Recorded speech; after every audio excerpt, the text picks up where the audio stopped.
Bismillah. Assalamualaikum warahmatullahi wabarakatuh.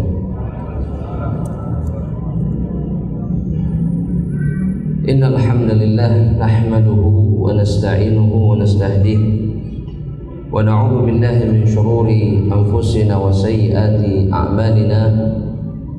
May yahdihillahu فلا مضل له ومن يضلله فلا هادي له وأشهد أن لا إله إلا الله وحده لا شريك له إقرارا به وتوحيدا وأشهد أن محمدا عبده ورسوله لا نبي بعده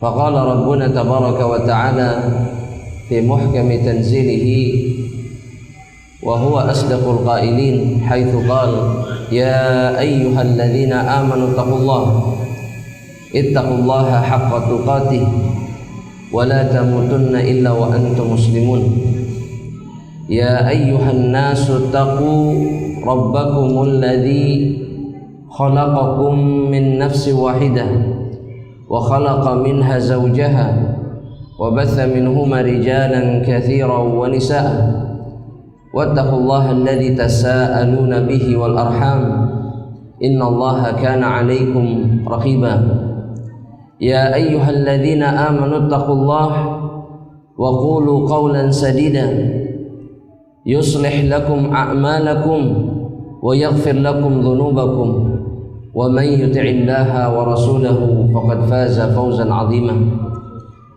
فأما بعد عباد الله rahimani wa rahimakumullah.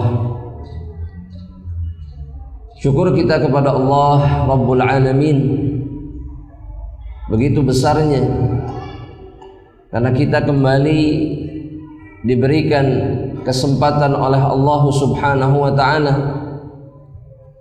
untuk meraih kebaikan, mendapatkan kesempatan untuk duduk di bawah limpahan rahmat Allah Subhanahu wa ta'ala. Begitu juga di bawah naungan makhluk-makhluk Allah Subhanahu wa ta'ala yang sangat mulia, yaitu para malaikat. Keadaan yang semestinya membuat kita betul-betul banyak berterima kasih dan bersyukur kepada Allah Subhanahu wa ta'ala. Keadaan yang semestinya membuat kita bahagia, karena duduk di tempat ini, di rumah Allah, dalam kebaikan seperti ini menunjukkan bahwa Allah Subhanahu wa ta'ala masih mencintai dan masih menyayangi kita. Sehingga bagi mereka-mereka yang beriman kepada Allah Subhanahu wa ta'ala, yang akan sering mereka fikirkan di dalam benak dan kehidupan mereka adalah bagaimana atau betapa besarnya kenikmatan dan rizki yang telah diberikan oleh Allah Subhanahu wa ta'ala kepada dirinya, dan kemudian dia bersyukur kepada Allah. Tidak ada jalan lain untuk mempertahankan kenikmatan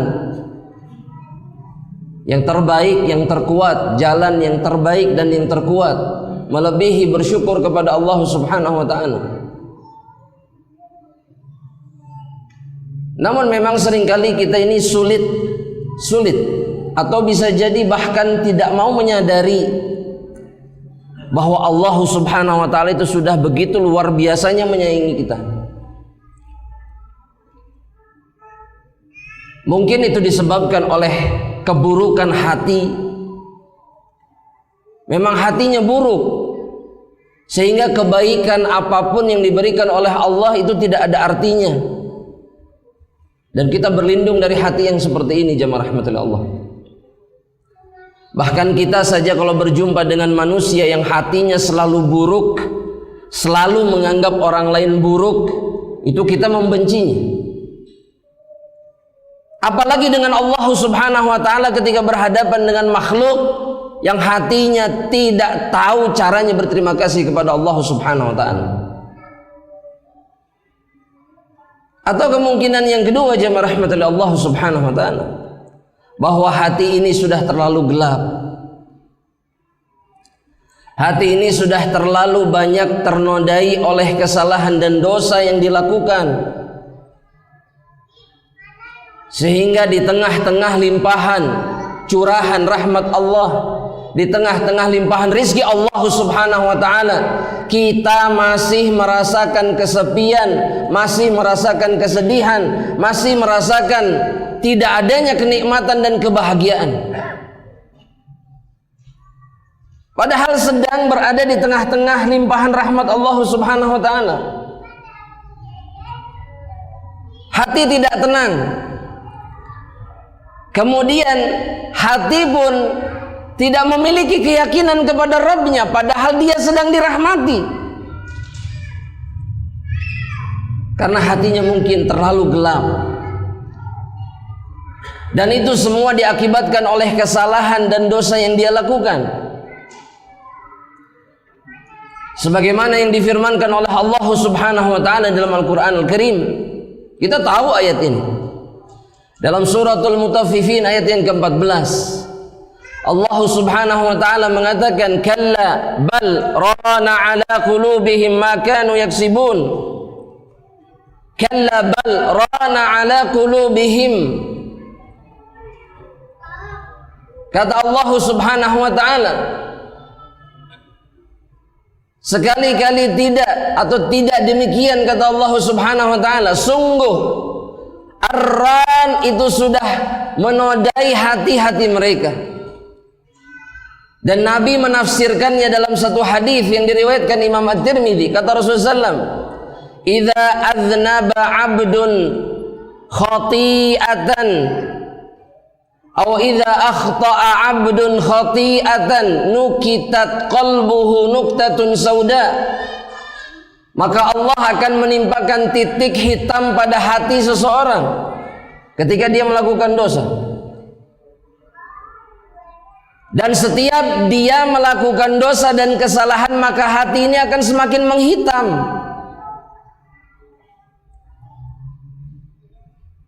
Dan betapa seringnya kita tidak pernah khawatir dengan noda-noda hitam yang mengotori hati kita. Nabi mengatakan, wa in naza'a wastaghfara wa taba suqila qalbuh.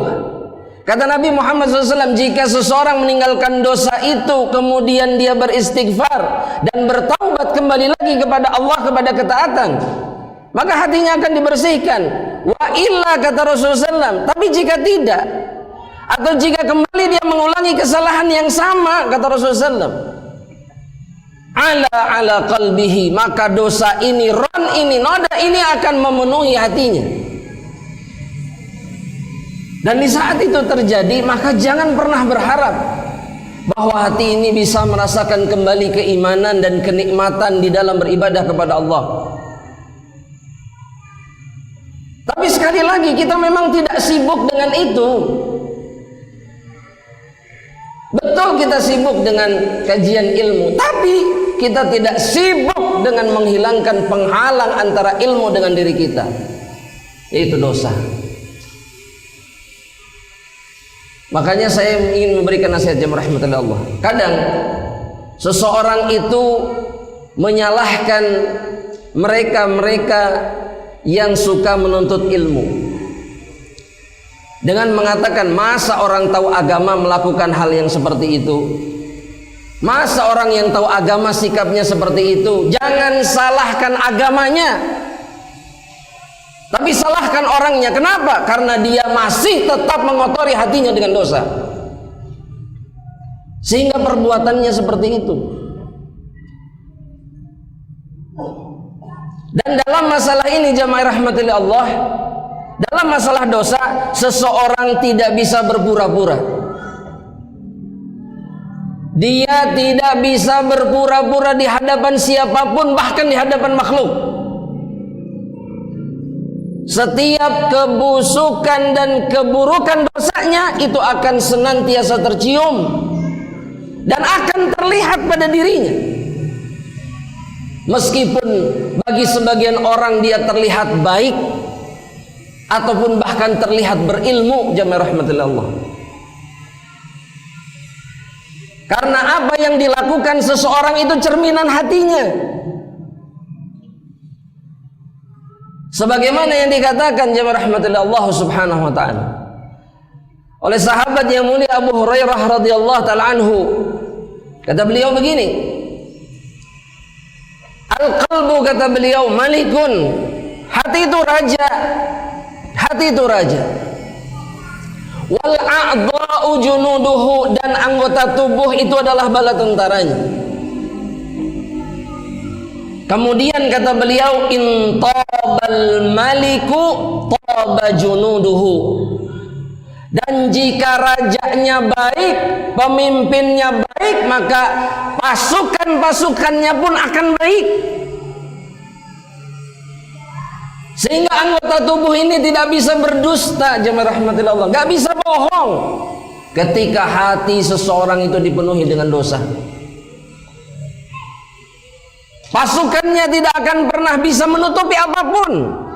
Justru dia akan menampakkan apa yang sebenarnya terjadi dalam hati seseorang. Dan itu yang kembali lagi kita lupakan, jamaah rahmatillah Allah. Al-Imam Asy-Syafi'i rahimahullahu ta'ala, ketika beliau rahimahullah merasa lemah, kita tahu kisah ini mungkin, merasa lemah, merasa sulit mengingat, merasa sulit menghafal, mengadu kepada gurunya,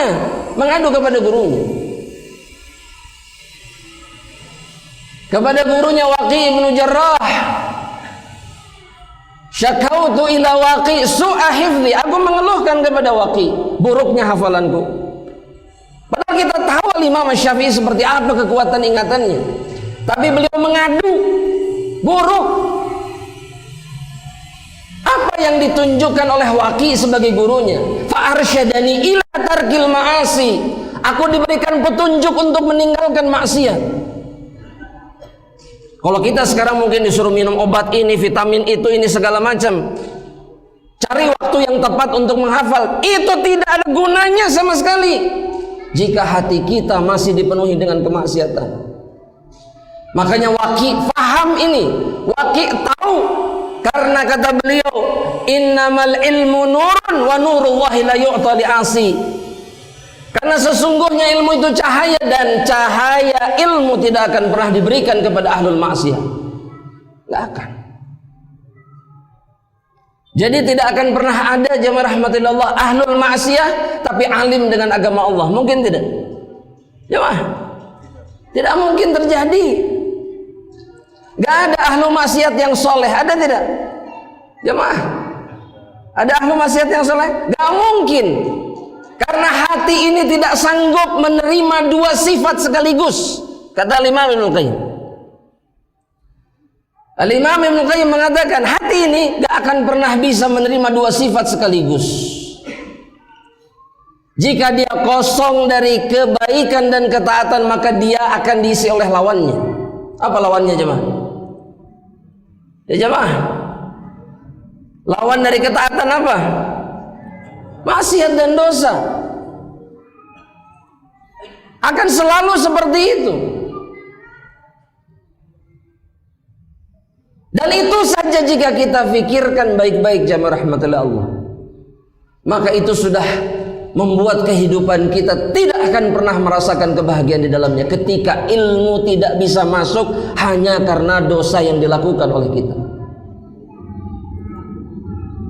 Tapi sekali lagi, jamaah rahmatullah Allah subhanahu wa ta'ala, kita ini manusia yang disebut oleh Allah subhanahu wa ta'ala dalam Al-Quran zaluman kaffar atau zalumun kaffar. Kita ini memang, kata Allah, zalum. Apa itu zalum? Suka berbuat zalim, menzalimi diri sendiri dengan kemaksiatan dan dosa. Kemudian yang kedua, kafar, kata Allah, suka mengingkari, mengkufuri kenikmatan yang diberikan oleh Allah. Dan sudah semestinya orang yang sadar bahwa dirinya memang punya potensi untuk melakukan dosa, dia betul-betul berusaha lebih keras. Dapat nikmat, susah mensyukurinya. Berbuat dosa, Susah apanya? Taubatnya. Jadi kalau antum atau kita semuanya mungkin pernah mengeluhkan, kenapa saya ya kok mudah melakukan dosa? Karena engkau itu manusia zalim. Memang begitu diciptakannya oleh Allah. Makanya jaga dirimu, hati-hati. Gak ada yang bisa selamat dari dosa, gak ada, kecuali yang dirahmati oleh Allah. Tapi semua manusia sama. Makanya jangan coba-coba dengan kemaksiatan dan dosa. Kita sering coba-coba tidak? Jemaah? Iya, kita ini sering uji nyali jemaah. Dengan apa? Dengan kemaksiatan. Insya Allah anak mah gak akan kena syubhat. Wah, insya Allah anak mah mau bergaul sama siapapun anak insya Allah selamat. Siapa antum? Antum tuh manusia yang disebut dengan zalim oleh Allah. Dalam ayat yang lain Allah mengatakan wa khuliqal insanu dha'ifa, dan manusia itu diciptakan lemah. Kita inilah lemah. Apalagi jika yang dihadapinya fitnah yang berat. Coba fitnah terberat bagi seseorang apa jemaah? Bagi umat ini. Hah? Fitnah. Agama bukan fitnah. Harta, tahta. Waduh, ini dalilnya apa? Yang tahta maksud saya. Tapi Rasulullah SAW mengatakan yang pertama bagi laki-laki, perempuan. Dan laki-laki di masa ini menghadapi fitnah yang luar biasa dalam atau dari sisi yang satu ini. Makanya untuk ibu-ibu, jangan pernah menganggap suamimu buruk langsung. Kenapa? Karena dia memang digoda dengan godaan yang sangat sulit dia tolak. Diuji, suamimu ini diuji. Berat buat dia hidup keluar rumah itu berat. Jangan dianggap gampang. Keluar rumah, perempuan yang jadi fitnah ada berapa jumlahnya? Ada ribuan. Oleh karenanya istri pun harus membantu suaminya untuk mencegah dia tidak terjerumus ke dalam fitnah. Makanya ketika suami pulang, jangan jadikan rumahmu sebagai neraka. Jangan. Kemudian yang kedua kata Rasulullah SAW, wa fitnatu ummati, dalam hadis yang sahih Rasulullah SAW mengatakan wa fitnatu ummati al-mal, fitnah umatku itu harta. Dan kita lihat betapa banyak orang sekarang itu betul-betul mendewakan, mentuhankan harta mereka. Dan kita pun tergoda, betul tidak jemaah? Betul? Kenapa tergoda? Hah? Jemaah, kenapa kita tergoda dengan fitnah harta sekarang? Kenapa? Hah? Jemaah, karena kita selalu melihat ke atas. Itu penyebabnya. Yang dilihat selalu orang yang lebih banyak hartanya, makanya nggak bersyukur dan kemudian menjadikan itu sebagai obsesi dan dibumbui dengan bumbu Islam. Ya orang Muslim kan harus kaya. Betul tidak? Harus banyak harta. Tapi ketika banyak harta, mana pengorbanannya di jalan Allah? Mana? Itu bualan semata. Bualan. Anak pengen kayak Abdurrahman bin Auf, yang mana? Mana Abdurrahman bin Auf di zaman ini mana? Ini bualan. Padahal sejatinya mereka terfitnah. Bukan nggak boleh, tapi ingat, harta itu tidak akan pernah membawa kepada kebahagiaan jika tidak digunakan di jalan Allah. Khalas. Dan merekalah yang akan paling banyak menyesal, yang mengejar dunia dan kemudian mereka tidak ingat akhirat. Penyesalan mereka tidak akan pernah putus.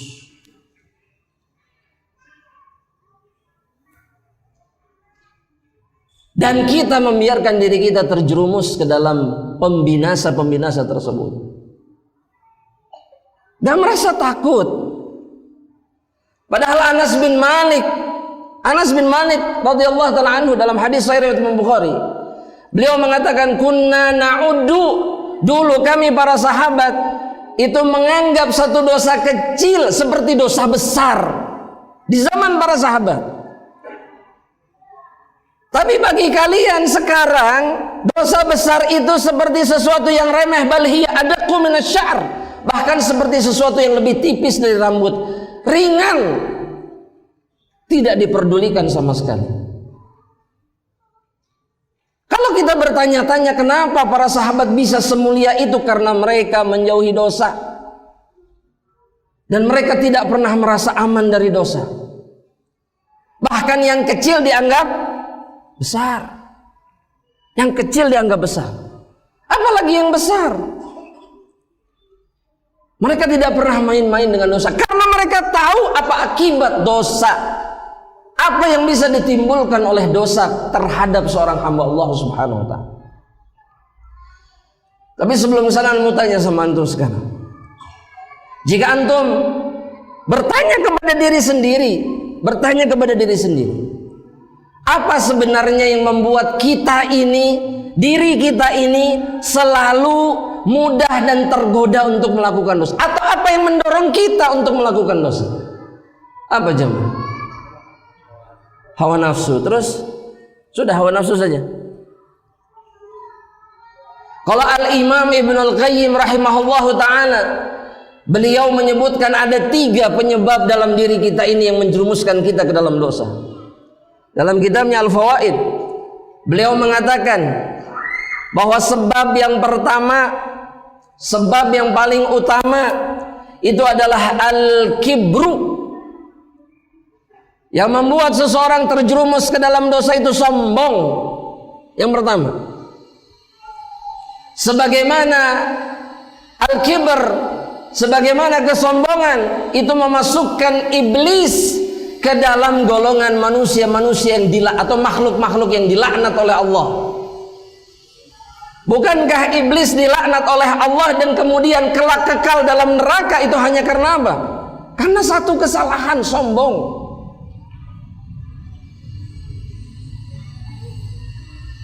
Dan kesombongan itu ketika antum menolak kebenaran dan meremehkan siapapun, merendahkan orang lain, itu awal mula dosa yang dilakukan oleh seseorang. Bahkan itu dosa yang pertama yang dilakukan di alam semesta ini. Apa? Sombong. Dan para ulama mengatakan, dan kesombongan menyebabkan seseorang kehilangan kesempatan bahkan untuk diampuni oleh Allah, seperti iblis. Iblis punya kesempatan taubat atau tidak? Jemaah, gak ada. Iblis tidak punya kesempatan taubat. Iblis langsung dilaknat, bahkan dimurkai sampai hari kiamat, sampai dia masuk dan kekal kemudian dalam neraka Allah Subhanahu wa ta'ala. Makanya sebisa mungkin kata para ulama, jangan jadi manusia yang sombong. Apa cirinya? Batrul haq wa ghamtun nas, selalu menentang kebenaran. Kadang-kadang ini nggak terjadi, tapi yang satu lagi yang bahaya apa? Ghamtun nas, merendahkan orang lain. Orang lain nggak ada artinya, orang lain nggak penting. Itu sumber musibah yang sangat besar. Yang kedua kemudian, jamaah rahmatillah, kata Imam Ibnu Qayyim, al-hirs awit tama'. Yang kedua itu adalah tamak, rakus. Dan ini erat kaitannya dengan syahwat. Erat kaitannya dengan apa? Syahwat, hawa nafsu.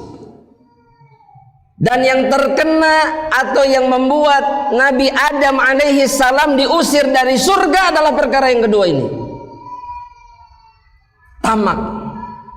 Padahal beliau sudah diberikan surga dan seluruh kenikmatannya semua sudah diberikan. Tapi gara-gara satu buah saja yang gak boleh dimakan, beliau diusir. Dan yang membuat beliau ingin memakannya karena kata iblis, ini membuat engkau kekal. Apalagi sebetulnya dicari oleh Nabi Allah Adam alaihissalam? Ingin apa lagi? Semuanya sudah dapat. Tapi karena ketamakan, dan itu yang menjadi sifat umatnya atau keturunannya sampai detik ini. Betul? Jamaah? Ya jamaah. Apa buktinya bahwa kita ini memang tamak, rakus? Apa buktinya jamaah? Dijawab jemaah. Hah? Betul, tapi kata nabinya bagaimana? Kalau kata nabi, bahasa nabi, artinya nggak apa-apa, nggak usah nyebutin lafaz hadisnya.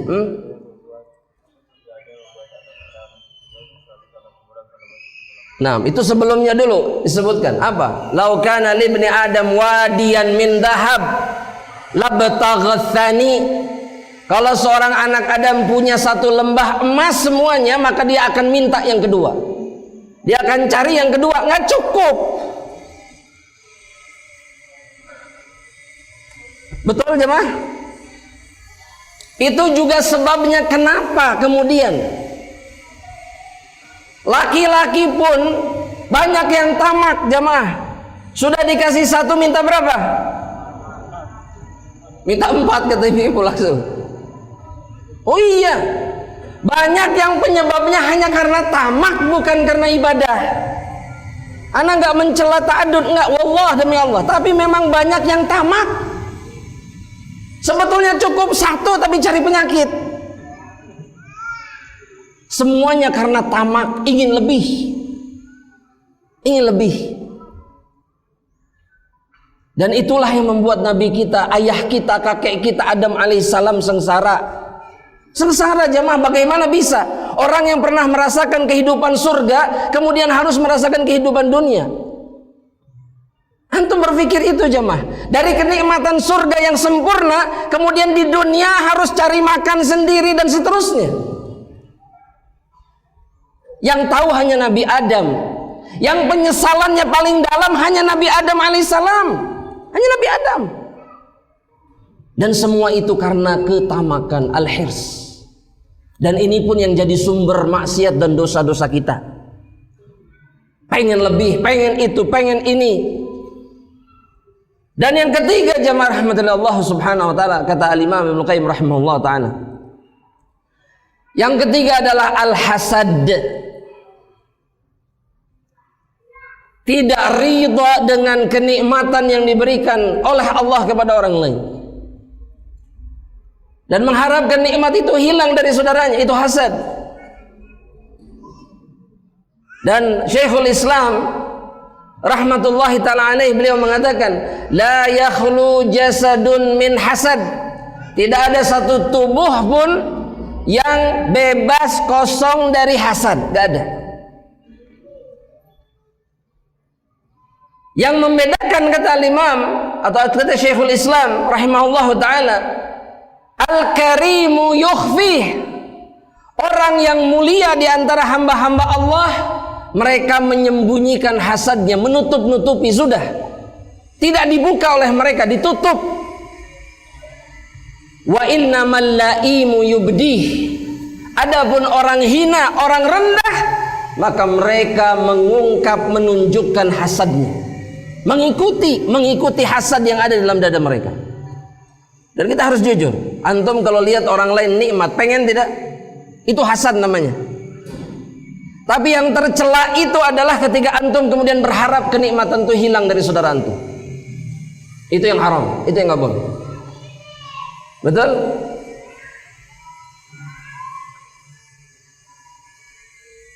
Anak nanya bapak-bapak ini, kalau antum lihat ada seseorang menikah lagi, hasad tidak? Hah? Hasad pisan. Masya Allah. Tapi yang benar kemudian apa?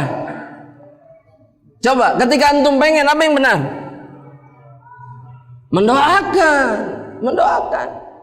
Mendoakan apa? Coba antum tanya. Masya Allah. Ya Rabb, ya Rahman, ya Rahim.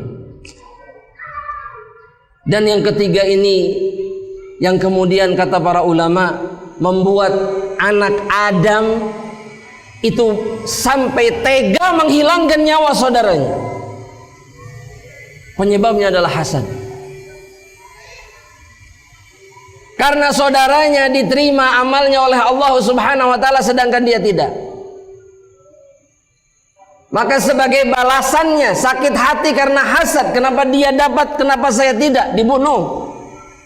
Dan apa yang didapatkan oleh anak Adam? Dosa jariah pembunuhan sampai hari kiamat.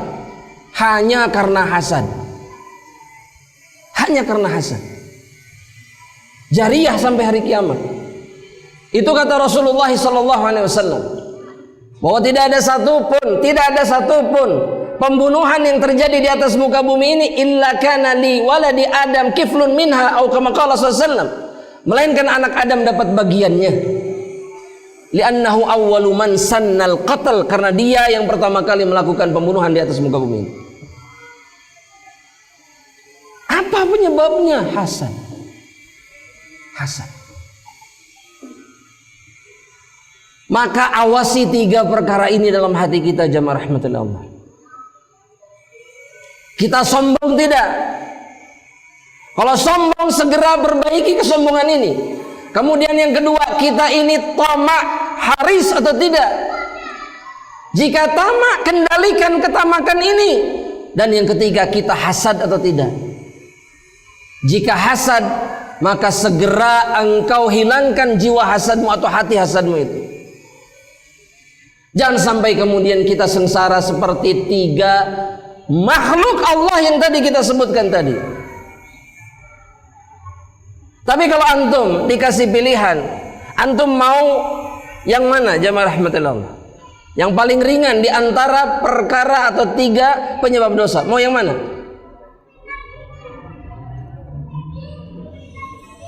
Gak ada pilihan, gak ada. Kalau ini mah, kalau jika ada dalam hati, yang paling ringan yang mana? Hah? Tamak. Loh kok gitu Ustaz? Ana bukan membenarkan tamak, tapi kata para ulama, jika kita memahami kisah iblis dan Adam, kita lihat yang karena kesombongan binasa selamanya yaitu iblis, tapi yang karena ketamakan masih diberikan kesempatan oleh Allah Subhanahu wa taala. Apa? Tobat. Tobatnya masih diterima oleh Allah Subhanahu wa taala. Ya, Adam diberikan, diwahyukan, diilhamkan oleh Allah Subhanahu wa taala untuk membaca doa apa? Zalamna anfusana wa illam taghfir lana wa tarhamna lanakunanna minal khasirin. Allah menerimanya biqabulin hasan, diterima oleh Allah Subhanahu wa taala taubatnya. Karena dosanya tamak. Ana bukan berarti menganggap oh ini gampang, enggak. Tapi kalau sudah antum mendapatkan yang lebih dari itu, antum harus lebih khawatir, karena antum bisa binasa. Kalau sudah sombong, hati-hati. Iblis pun kekal di dalam neraka karena kesombongannya. Dan mereka yang sombong sulit menerima hidayah Allah Subhanahu wa taala. Makanya jangan sombong. Makanya dalam Islam Nabi diperintahkan apa jamaah? Lawannya sombong apa? Tawadu. Tawadu. Jangan sombong. Dan kemudian jamaah rahmatullah Allah Subhanahu wa taala, yang harus kita khawatirkan kemudian di dalam kehidupan kita sebagai seorang hamba berkaitan dengan dosa. Kita harus sadar, kita harus tahu bahwa dosa itu bukan perkara yang begitu saja nempel di hati kita dan kemudian tidak memberikan dampak apapun. Jangan seperti yang disebutkan oleh sahabat Anas bin Malik dalam satu riwayat. Mereka yang melakukan dosa di zaman tabi'in, kata beliau itu seperti ada lalat yang hinggap di hidungnya dan dia kemudian cuman begini, seakan tidak terjadi apa-apa. Dosa itu seperti lalat dan kemudian dia yang dihinggapi itu hanya melakukan yaf'alu hakadha, kata beliau, cuman begini saja, menghilangkan lalar dari hidungnya. Isyarat bahwa mereka tidak memperdulikan dan tidak menganggapnya sebagai sesuatu. Padahal dosa yang dilakukan oleh seorang anak Adam itu adalah sumber utama masalah di dalam kehidupan kita. Dalilnya apa? Jemaah, surat Asy-Syura ayat yang ke-30 kata Allah Subhanahu wa taala, "Wa ma asabakum min musibatin fabima kasabat aydikum." Apapun musibah yang menimpa kalian semuanya karena dosa. Semua masalah yang menimpa kalian semuanya karena dosa yang dilakukan tangan kalian. Camkan ini baik-baik. Semuanya dosa. Jadi cukup kita berkata seperti ini. Kenapa ya seperti ini? Kenapa ana selalu begini? Kenapa ana begitu? Semuanya karena dosamu. Karena dosa-dosa kita.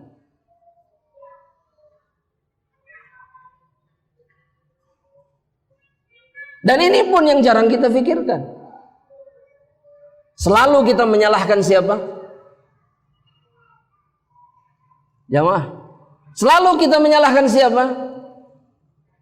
Apa buktinya Ustadz kita menyalahkan Allah? Karena engkau tidak menyalahkan dirimu. Kita tidak menyalahkan diri kita. Gak mengembalikan semuanya kepada apa? Kepada dosa. Enggak. Makanya ketika mengeluh sama Allah kena musibah, gimana Pak? Ya Allah, gimana Pak? Kalau sama Allah ketika kena musibah, bahasanya gimana? Ya mah? Nah kieu teuing.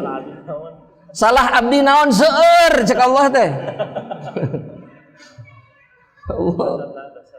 Itu kita gak bisa bohong. Kalimat kita itu kejujuran. Ya Allah, kenapa saya begini? Apa salah saya? Banyak. Makanya Allah timpakan musibah. La'allahum yarji'un, agar hamba pendosa ini kembali lagi kepada Allah. Yang mengundang musibah dosa, Allah berikan musibah tujuannya agar mereka kembali lagi kepada Allah. Ingat, semua karena dosamu. Taubat. Taubat. Jangan merasa semuanya itu karena Allah. Yang Anda maksudkan, jangan salahkan Allah, tapi salahkan siapa? Diri kita sendiri. Makanya Nabiullah Ayyub alaihissalam ketika ngadu sama Allah, beliau nyalahkan Allah. Coba Anda mau tanya, musibahnya Ayyub itu apa saja? Sakit lama, kehilangan anak semuanya, terus kehilangan harta semuanya, ya. Tapi pertanyaan sekarang, apakah beliau tertimpa musibah itu karena dosa? Ya jawab.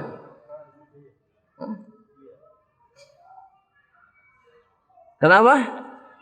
Kalau Nabi Ayyub karena kasih sayang Allah, dan Ayyub tahu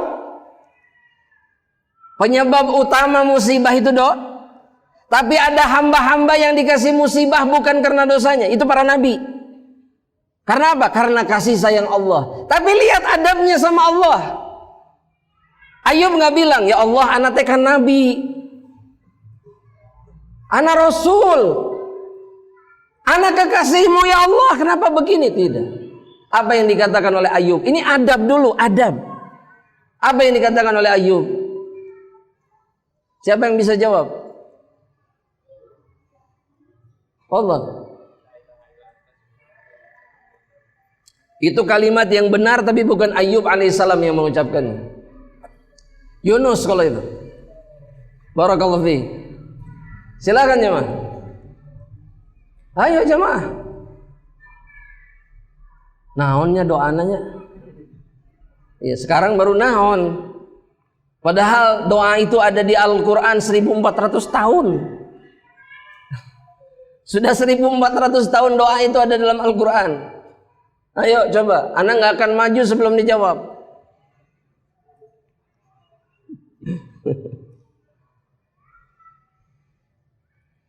Ayo jemaah. Ini satu masjid gak ada yang pernah dengar. Yang keras, yang keras.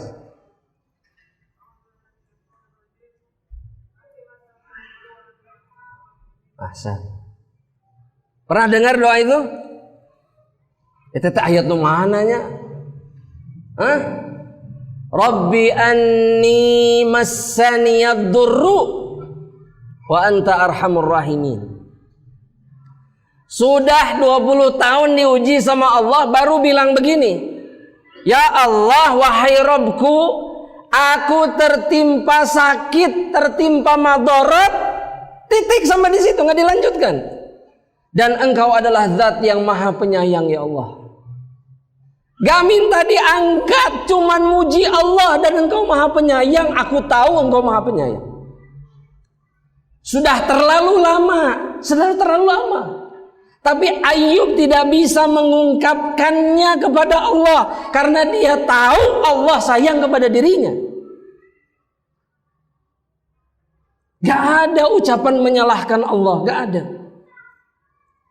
Sedangkan kita yang karena dosa, jelas-jelas dosa, masih nyalahin Allah, masih menyalahkan Allah Subhanahu wa ta'ala. Memang luar biasa kita ini. Jelas dosa, kita kena musibah, jelas dosa, tapi masih menyalahkan Allah Rabbul Alamin. Sedangkan Ayub yang memang diuji karena kasih sayangnya, kasih sayang Allah kepada Ayub. Ayub tidak kuasa untuk menyalahkan atau mengadukan bahkan masalahnya sendiri kepada Allah. Gak pernah ngadu Ayub. Ayub tidak pernah mengadu. Ini iman jemaah. Ini yang semestinya dilakukan oleh seseorang. Dan bagi mereka yang pendosa, yang betul-betul hari-harinya dipenuhi dengan kesalahan dan kemaksiatan, semua dari kita, termasuk yang berbicara sama, maka jangan pernah kemudian merasa aman. Jangan pernah. Takutlah sebagaimana takutnya para sahabat yang bahkan sudah diampuni sama Allah, mereka tetap takut. Mereka tetap takut terhadap dosa. Setiap hari yang mereka pikirkan selain ketaatan apa jemaah? Dosa. Tapi ada satu hal yang sering kali kita lakukan tapi tidak dianggap dosa, jemaah. Ya. Dan para sahabat menganggapnya itu sebagai dosa. Antum ingin tahu? Masya Allah. Tulis jemaah rahmatillah Allah. Syekhul Islam Ibnu Taimiyah rahimahullah ta'ala, beliau mengatakan dalam majmu' fatwanya, beliau mengatakan at-taubatu wal istighfar, at-taubatu wal istighfar, taubat dan istighfar, yakunu min tarkil wajibat wa fi'lil muharramat. Kata beliau, itu dilakukan oleh seseorang ketika dia meninggalkan perkara yang wajib atau tidak menunaikan perkara yang wajib meskipun dia tidak berbuat dosa. Karena para sahabat ketika kehilangan kesempatan untuk melakukan yang wajib, mereka bersedih, bahkan mereka bertaubat kepada Allah Subhanahu wa ta'ala. Dan istighfar dan taubat juga dilakukan bagi mereka-mereka yang melakukan yang haram. Bagi kita umumnya bahwa melakukan yang haram yang harus ditaubati, betul tidak? Padahal mereka-mereka yang meninggalkan kewajiban, meskipun mereka tidak melakukan kesalahan yang lain, itu pun wajib untuk ditaubati karena itu dosa. Ya. Sehingga jamaah rahmatullah Allah Subhanahu wa ta'ala, penyebab dosa kita itu banyak sekali. Dan dosa-dosa yang kita lakukan banyak. Dan kemudian jika kita tidak sadar apa yang bisa didatangkan oleh dosa kepada diri kita, kita pasti binasa. Pasti, sudah. pasti hancur di dunia dan di akhirat. Maka sebelum masuk, ana ingin tanya kepada antum sekalian, jamaah rahmatillah Allah. Dosa itu jamaah rahmatillah Allah, yang lebih berat hukumannya yang seperti apa? Itu contohnya, tapi sifatnya, sifat dosa yang lebih berat hukumannya yang seperti apa? Jamaah. Ya jamaah.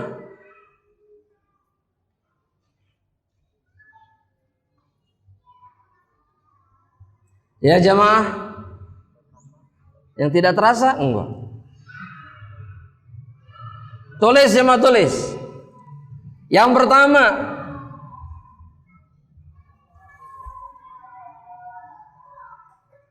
dosa yang dilakukan kepada sosok yang mulia. Udah itu aja bahasanya. Kepada sosok yang mulia. Semakin mulia sosoknya, semakin besar dosanya. Semakin mulia sosoknya, jadi kemaksiatan yang dilakukan kepada berhubungan dengan orang mulia atau sosok yang mulia, bukan hanya saja orang. Semakin tinggi kedudukannya, maka semakin besar dosanya. Contohnya syirik.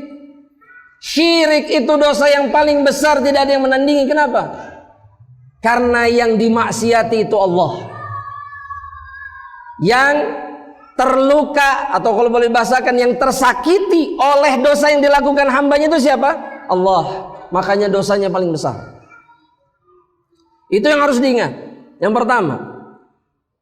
Dan berkenaan dengan hal yang satu ini, seorang tabi'in yang bernama Bilal ibnu Sa'ad, beliau mengatakan, ya, berkaitan dengan yang satu ini, seorang tabi'in Bilal ibnu Sa'ad mengatakan, la tandur ila sigharil ma'asi. Yang dilihat itu bukan kecilnya dosa, bukan ringannya, bukan. Contoh misalkan mencuri di pasar dengan membunuh, mana yang lebih berat? Secara zahir mana yang lebih berat? Tapi semestinya kita nggak melihat itu. Bukan itunya yang kita lihat. Tapi apa? Walakin inzur ila idhami man asaita. Tapi lihat siapa yang kau maksiati. Ketika engkau bermaksiat, yang sedang engkau cederai, yang sedang engkau sakiti adalah Allah. Terkhusus jika dosanya dalam bentuk kemusyrikan. Itu yang paling berat. Karena itu hubungannya langsung dengan siapa? Dengan hak Allah subhanahu wa ta'ala. Itu yang pertama. Kemudian yang kedua, jamaah rahmatullahi Allah subhanahu wa ta'ala. Dosa yang lebih besar dari dosa yang lainnya adalah dosa yang dilakukan dalam keadaan tahu, dalam keadaan sadar bahwa itu dosa dan dia tetap melakukannya.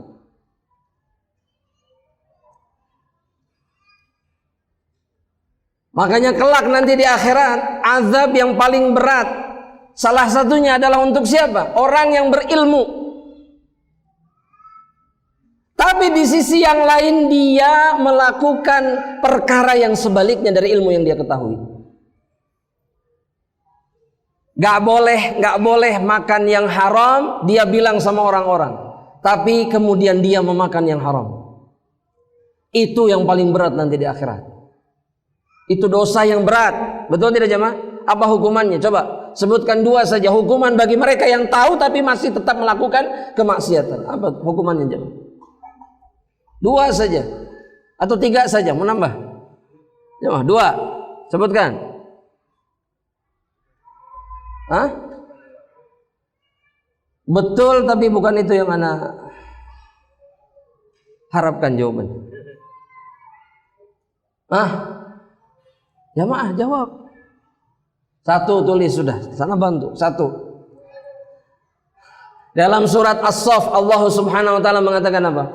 Kabura maqtan indallah an taqulu ma la taf'alun. Besarnya murka Allah jika kalian melakukan atau mengatakan sesuatu yang kalian tidak melakukan.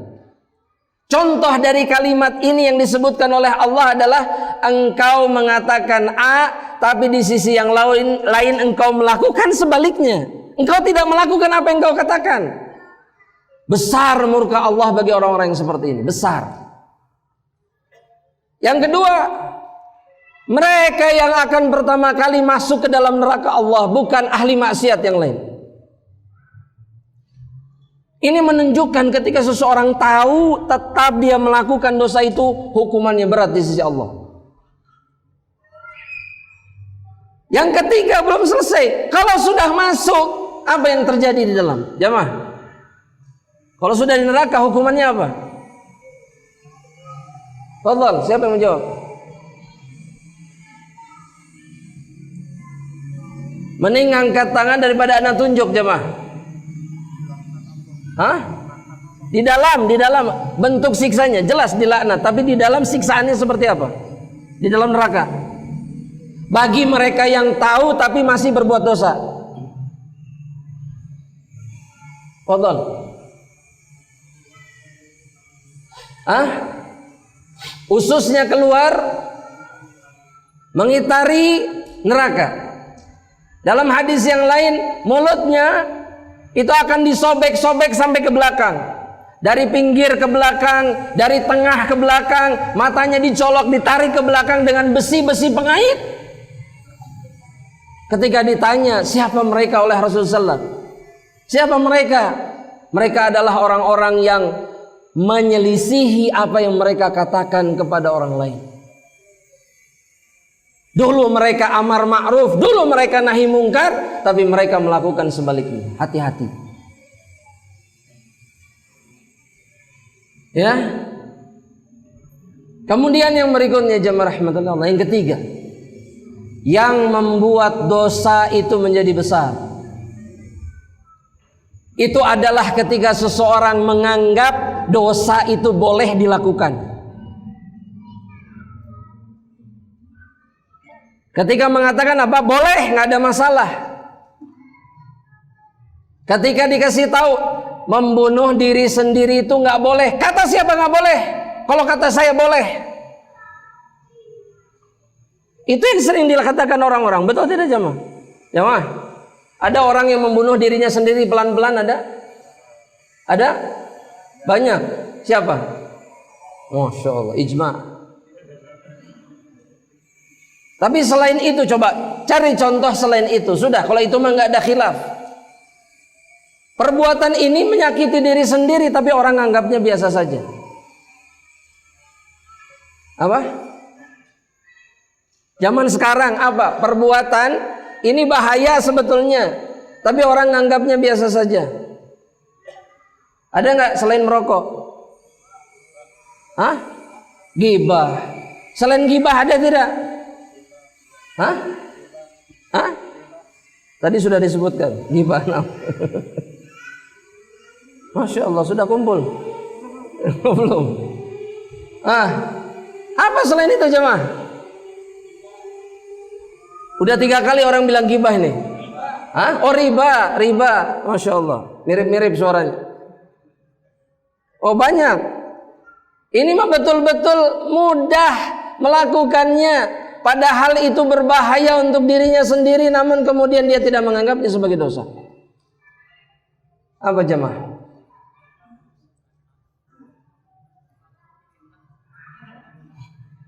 Melanggar lalu lintas, jangan dibawa-bawa itu, jangan.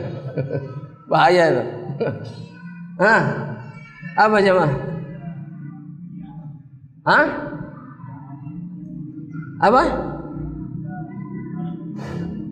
Tidak amar ma'ruf nahi mungkar, boleh lah itu. Tenang, nanti ke situ insyaallah taala. Ya. Orang sekarang jemaah ketika tidak amar ma'ruf nahi mungkar tenang, damai, padahal itu menyebabkan dirinya akan dihancurkan oleh Allah dan itu dosa. Salah satu contohnya nih, tadi disebutkan oleh saudara kita tadi di depan, terus menerus. Dosa yang kemudian tidak diingkari, ini yang sering tidak diingkari apa?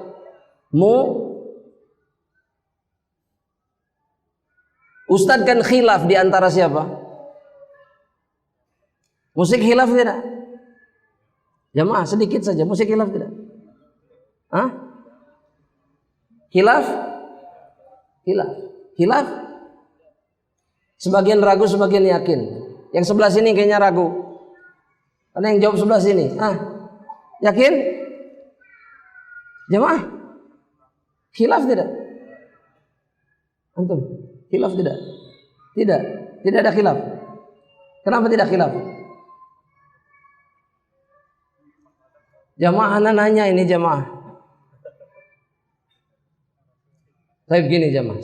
Sebentar. Supaya kita bisa membedakan nanti mana mungkar, mana yang bukan. Ana mau tanya, khilaf itu maksudnya apa? Perbedaan pendapat. Dan perbedaan pendapat yang diizinkan dalam Islam itu yang seperti apa?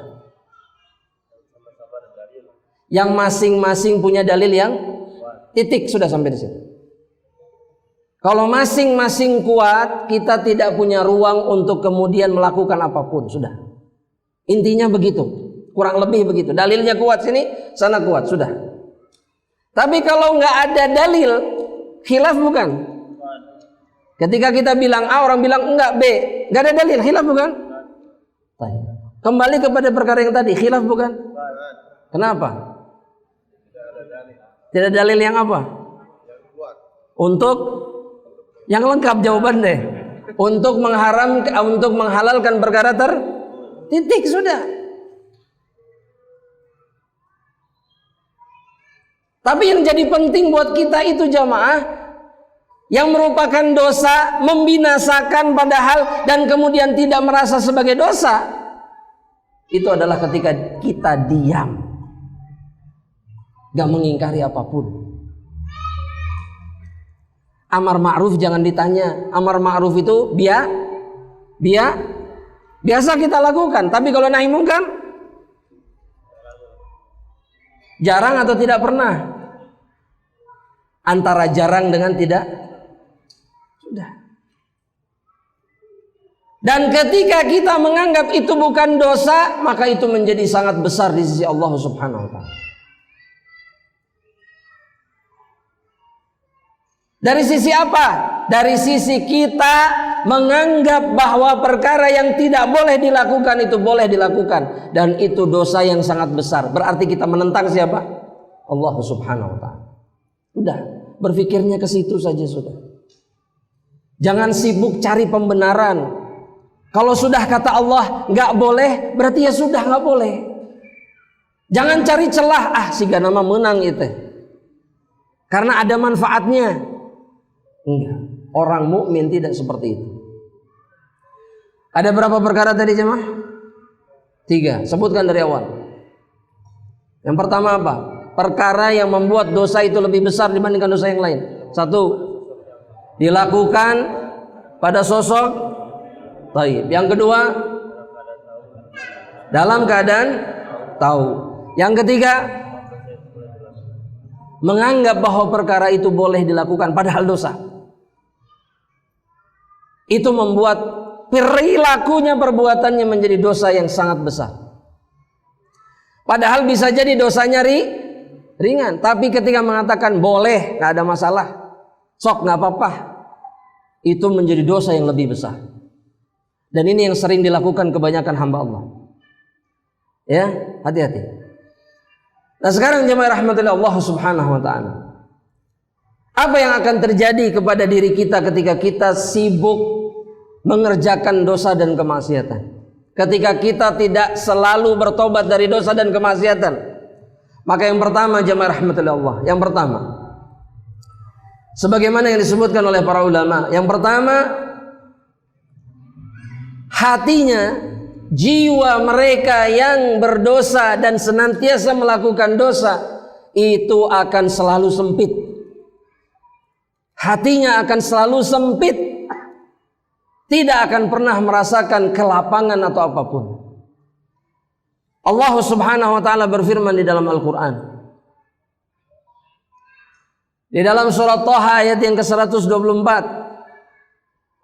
Allah Subhanahu wa taala mengatakan, "Wa man a'rada 'an dzikri fa inna lahu ma'isyatan dhanka." Barang siapa yang berpaling dari mengingat Allah dengan apa? Dengan kemaksiatan. Sekali lagi kita bilang tadi di awal, hati kalau nggak diisi dengan ketaatan maka dia diisi oleh apa? Dosa dan kemaksiatan. Ketika seseorang berpaling dari Allah berarti akan digantikan dengan apa? Dosa dan kemaksiatan. Maka bagi dirinya kehidupan yang sempit, jiwanya sempit, hatinya sempit, rizkinya sempit, semuanya dipersulit oleh Allah Subhanahu wa taala. Itu yang disebut dengan ma'isyah, kehidupan. Donka, ma'isyah itu bukan hanya cari duit. Bukan. Kita sering mengenal ma'isyah sekarang apa? Bukan. Ma'isyah itu kehidupan. Atau perkara yang membuat seorang hidup. Hidupnya akan sulit jika dia berpaling dari Allah dan melakukan kemaksiatan. Dan ini balasan yang sangat berat kepada seseorang, karena kalau sudah sempit hatinya maka dia tidak akan menerima kebaikan. Yang kedua, jemaah rahmatullah Allah, orang yang melakukan dosa itu akan dilaknat oleh Allah dan juga seluruh makhluknya. Jadi bukan hanya Allah yang melaknat, tapi juga malaikat melaknat. Dan seluruh makhluk yang ada di alam semesta ini selain jin dan manusia akan melaknat. Binatang itu tidak suka dengan manusia ahli maksiat, nggak suka. Binatang punya iman. Anda minum dulu jemaah. Binatang bertasbih.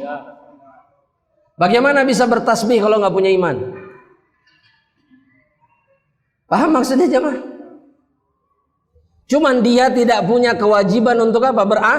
Beramal. Nggak ada taklif. Tapi keimanan binatang bisa jadi lebih baik daripada keimanan kita. Mereka tahu siapa Allah, mereka sadar keagungan Allah, mereka takut azab Allah. Sedangkan banyak makhluk Allah dari kalangan jin dan manusia tidak. Apa dalilnya bahwa mereka semua itu melaknat? Tulis jemaah rahmatullah Allah. Dalam Al-Quran surat Al-Baqarah ayat yang ke-159.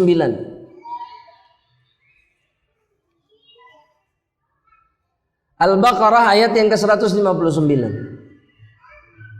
Kata Allah Subhanahu wa taala, "Ulaika yal'anuhumullah wa yal'anuhumul la'inun."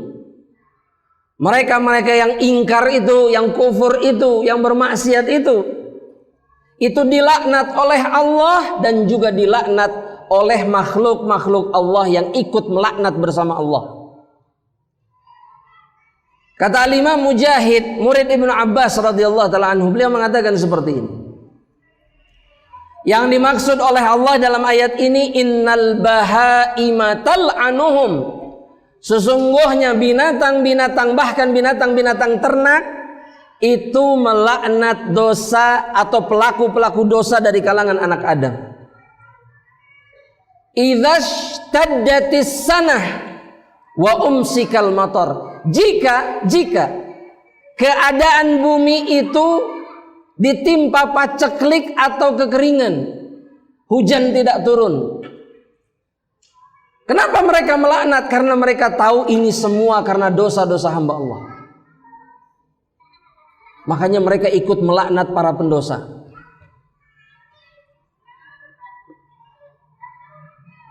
Apa yang menyebabkan kemarin? Ya. Apa yang menyebabkan kemarin hewan-hewan kurban kena penyakit? Coba, apa? Jemaah. Itu jawaban udah ikut pengajian. Maksud anak kemarin kita nyangkanya karena apa? Kenapa? Virus, wabah. Padahal hewan itu ada di mana sih? Di kandang. Betul tidak? Mereka melakukan pergaulan bebas? Enggak. Loh iyalah, istilahnya mah gak kayak pergaulan bebasnya manusia, enggak. Oh manusia bebas. Loh betul jemaah, binatang tidak ada yang suka sesama jenis. Kambing suka kambing jantan, suka kambing jantan yang lain, gak ada. Sampai hari kiamat mereka hanya suka betina. Tapi manusia, lantas apa salah mereka? Yang salah bukan mereka, yang salah manusia. Sehingga mereka pun harus merasakan akibatnya.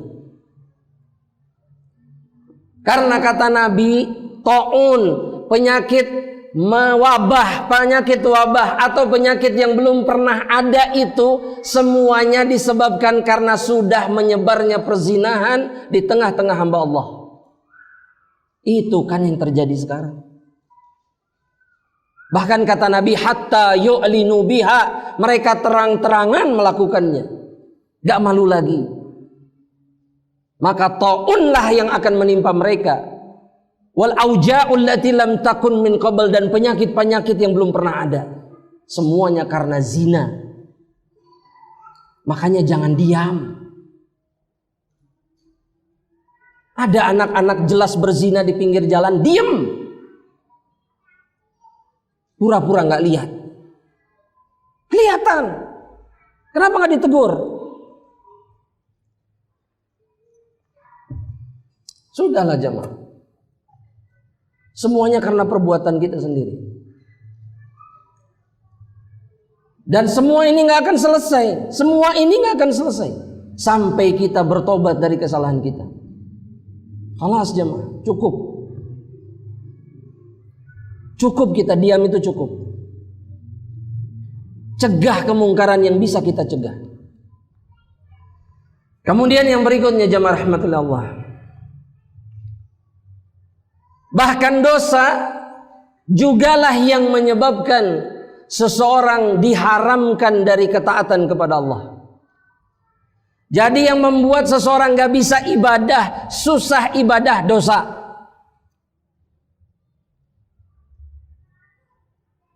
Dalam surat Taubah ayat yang ke-46, Allah subhanahu wa ta'ala berfirman, berbicara tentang orang-orang munafik. Tentang orang-orang munafik, ketika mereka berpura-pura ingin ikut bersama Rasulullah, mereka sudah siap-siap. Mereka mau ikut meskipun tidak 100% ingin ikut. Mereka sudah bersiap-siap, tapi kata Allah, karena kemunafikan mereka, Allah jadikan mereka tidak bisa berangkat.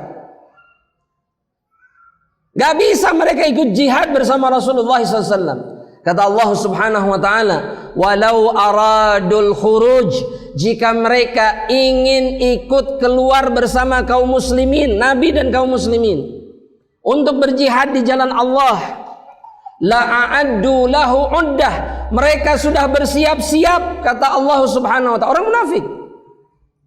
Tapi kata Allah, walakin karihallahum bi'athahum, Allah tidak suka dengan perbuatan mereka ingin ikut jihad bersama Rasul. Karena apa? Karena mereka munafik. Fathabbatahum, mereka digagalkan oleh Allah untuk ikut jihad.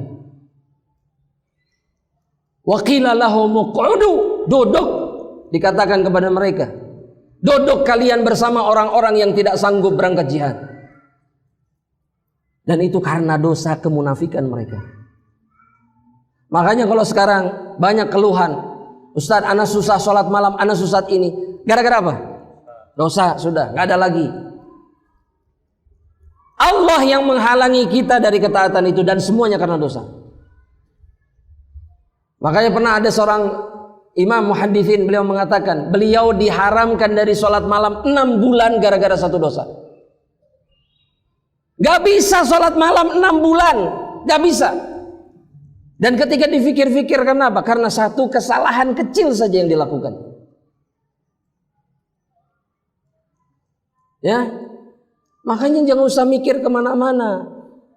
Oh, anak nggak bisa sholat malam, meureun anak teh capek teuing, gitu ya. Biasanya kan begitu jemaah. Iya, anak pulang malam, anak kerja ini dan seterusnya. Enggak, dosa penyebabnya. Anak nggak bisa ke kajian karena apa jemaah? Hah? Kemungkinan terbesarnya karena apa?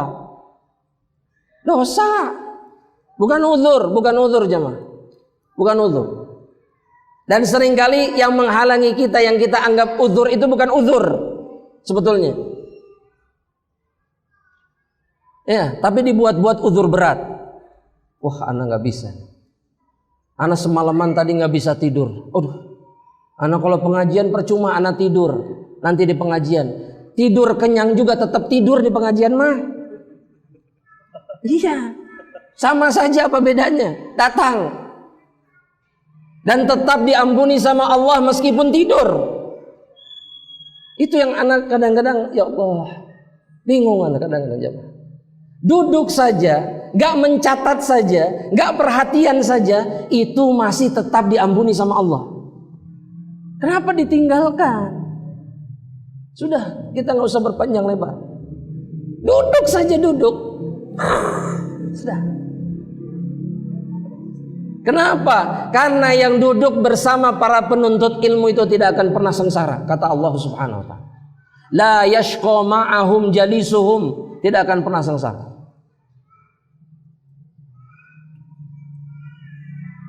Jelas? Jadi sebetulnya nggak bisa datang itu karena dosa. Allah halangi karena dosa. Oh Ustaz, ada udzur? Iya, pasti ada orang yang punya udzur, pasti. Tapi masa udzurnya 2 tahun setengah jemaah? 2 tahun setengah gak hadir. Gimana ini? 3 tahun gak hadir, anak ada udzur. Udzur apa? Siapa yang hidupnya lebih penting? Kita atau para sahabat? Para sahabat. Para sahabat sesibuk apapun, seberat apapun hidup mereka hadir. Karena ini taman surga jemaah, taman surga. Setiap majelis ilmu yang mengajarkan Al-Quran, Sunnah di atas pemahaman yang benar, itu taman surga. Makanya jangan cepat-cepat ingin pulang dari taman surga. Betul jemaah? Jangan lihat-lihat apa? Iya, lihat jam, kapan selesainya apa pengajian, itu tandanya kita pengen cepet-cepet pulang dari taman surga. Bayangkan coba, bayanginnya ke situ. Udahlah ustaz nama tong direken lah, udah, nggak usah. Tapi paling tidak kita sadar ini taman surga, terus kita pengen cepet-cepet pulang. Terus dalam doanya kita minta begini, ya Allah masukkan aku ke dalam surga. La haula wala quwwata. Taman surga di dunia saja pengen pulang. Berat ini jemaah. Kembali hati kita itu jujur menunjukkan aslinya. Tubuh nggak bisa bohong. Badan nggak bisa bohong. Kieu. Kalau jamnya sebelah sana ke sana lihatnya. Iya. Kadang-kadang jamnya belakang kieu tah. Oh. Dosa. Hati-hati. Itu bisa jadi karena dosa. Yang berikutnya jemaah rahmatullah Allah. Yang berikutnya.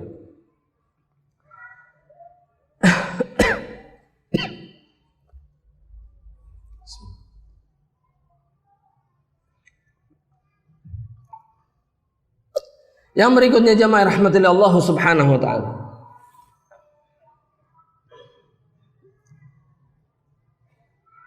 Bahwa dosa itu adalah perkara yang mengkhianati seseorang, yang berkhianat kepada seseorang ketika dia sedang membutuhkan pertolongan Allah subhanahu wa ta'ala. Apa maksudnya jemaah rahmatillah Allah? Dosalah yang menyebabkan pertolongan Allah itu tidak datang di saat kita membutuhkannya. Dan itu bahkan terjadi kepada pada Rasulullah dan para sahabatnya. Dalam perang Hunain, ketika kaum muslimin lebih banyak daripada orang kafir. Tapi para sahabat, a'jabatkum kathratukum, kata Allah, kalian merasa kagum dengan jumlah kalian yang banyak. Ada kesombongan di dalamnya. Hanya gara-gara itu kemudian Allah kalahkan mereka. Begitu juga di perang Uhud, betul tidak jemaah? Coba di perang Uhud apa yang terjadi? Siapa yang tidak taat? Sahabat yang mana? Rumat, betul. Para pemanah di bukit. Di bukit apa? Disebutnya Jabal Ainain. Sekarang disebutnya Gunung Rumat atau Jabal Rumat. Maksudnya tempat di mana para sahabat dulu berdiam di situ, ditugaskan untuk apa? Memanahi orang-orang kafir Quraisy. Berseberangan dengan Jabal Uhud. Jelas? Baik. Kata Rasul apa? Apa kata Rasul? Kalah menang jangan turun. Kalah menang jangan turun, kata Rasulullah SAW. Titik, itu perintah Rasul. Tapi ternyata bukan sebagian, hampir semua sahabat yang memanah itu turun ketika melihat kaum muslimin menang. Hampir menang. Kecuali satu sahabat yang tetap dan mengingatkan yang lain, jangan turun. Kata Nabi kan tadi nggak boleh turun. Yang lain turun. Apa yang terjadi jamaah? Dari yang tadinya menang, Allah timpakan kekalahan mutlak kepada mereka. Sudah tinggal 5% lagi menang, tapi Allah balik keadaannya. Bagaimana cara Allah membalik keadaan? Allah berikan ide kepada Khalid bin Walid yang melihat kesempatan untuk menyerang kaum muslimin dari belakang. Kenapa? Pemanahnya turun. Kita bisa nyerang mereka dari belakang. Semudah itu Allah mengubah keadaan orang yang beriman. Dan itu karena dosa. Apa letak dosanya? Tidak taat kepada Rasulullah SAW. Itu yang akan mengkhianati kita ketika kita betul-betul butuh pertolongan Allah. Dosa. Makanya sekarang ya Allah, ya Rabb, Ustadz Anate lagi ripuh, lagi berat, tapi kok nggak ada pertolongan Allah. Dosa. Masa Allah saya nggak tahu anak lagi butuh? Dosa yang menyebabkan engkau kehilangan pertolongan dari Allah. Dosa. Makanya jangan dipelihara dosa itu, jangan dijaga. Hobi kita pelihara dosa jamaah. Istiqomah di atas jalan dosa dan kemaksiatan. Bukan dalam ketaatan, dalam kemaksiatan. Meskipun dosanya kecil, meskipun dosanya itu akan membuat kita kehilangan pertolongan Allah. Kemudian jemaah rahmatullahi Allah subhanahu wa ta'ala, yang berikutnya, dosalah yang menyebabkan kita kehilangan kenikmatan demi kenikmatan. Antum kalau makan jeruk hari ini sama tidak seperti makan jeruk 10 tahun yang lalu? Angger we jeruk Ustaz. Sama tidak? Baik, maksud Anda begini jemaah, rasanya masih sama? Persis sama? Hah? Tidak. Ketika 10 tahun yang lalu antum beli makanan harganya sama dengan tahun sekarang? Oh, dong, siapa yang bilang gak keras itu? Oh, Masya Allah. Ya. Dulu harga naik turun tidak? Hah? Seperti sekarang tidak? Tidak, beda. Dulu naik sedikit turun cepat. Kalau sekarang naik tinggi turun lila. Iya, betul. Oh iya. Dan kita mengeluhkan itu. Dan kemudian menyalahkan orang lain yang dianggap menyebabkan itu terjadi. Padahal Allah, kata Nabi, huwal musa'ir. Allah lah yang menentukan harga, bukan kita. Jadi kalau antum ditanya sekarang, harga apa? Telur. Oh, minyak goreng. Mahal. Kenapa bisa mahal? Karena Allah yang mentakdirkannya mahal. Bukan karena ini itu, bukan. Kok bisa Ustadz? Kenapa? Karena yang membuat orang-orang ini mampu bermain-main itu Allah. Kalau Allah tidak ridho, mereka tidak bisa apa-apa. Dan Allah melakukan itu semuanya karena dosa yang dilakukan anak-anak Adam. Dalilnya ada dalam Al-Quran. Kata Allah subhanahu wa ta'ala dalam surat An-Nahl ayat yang ke-112.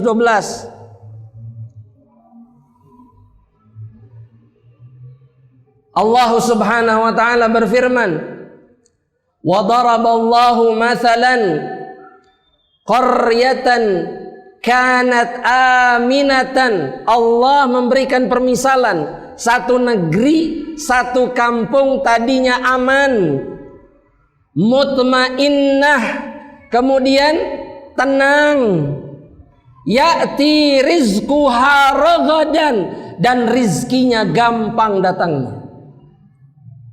Ya, gampang rizkinya. Antum kalau sekarang jamaah, hatta buah-buahan saja bukan dari negeri ini. Bukan dari negeri ini. Susah. Padahal dulu ngelempar tongkat jadi apa? Oh, jadi ular Nabi Musa atau itu mah. Tancepin tongkat jadi apa? Jadi sampo. Iya. Semudah itu maksudnya jamaah. Semudah itu. Tapi sekarang tidak. Susah. Minyak saja harus berebut seperti berebut.